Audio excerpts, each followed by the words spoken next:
بسم اللہ الرحمن الرحیم۔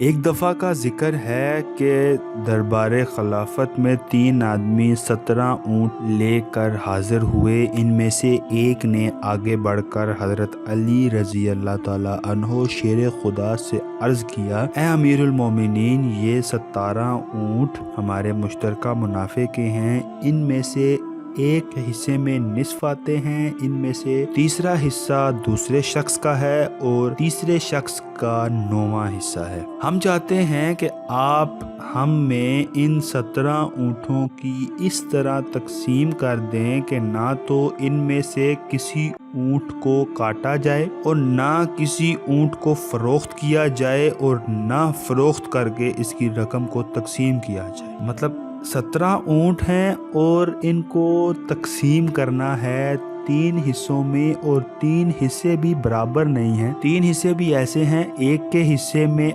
نصف حصہ، ایک کے حصے میں تیسرا حصہ اور تیسرے کے حصے میں 9واں حصہ۔ اب سوال کرنے والے کس سے سوال کر رہے ہیں؟ جن کے بارے میں حضرت محمد صلی اللہ علیہ وآلہ وسلم نے فرمایا تھا کہ اگر میں علم کا شہر ہوں تو علی اس شہر کا دروازہ ہے۔ حضرت علی رضی اللہ تعالی عنہ نے بڑی توجہ کے ساتھ اس مقدمے کو سنا، پھر اپنے غلام کنبر سے کہا کہ وہ ان اونٹوں کو ایک قطار میں کھڑا کر دے۔ پھر اس کے بعد حضرت علی رضی اللہ تعالی عنہ نے غلام سے کہا کہ اب بیت المال سے ایک اونٹ کو لا کر اس قطار میں کھڑا کر دو۔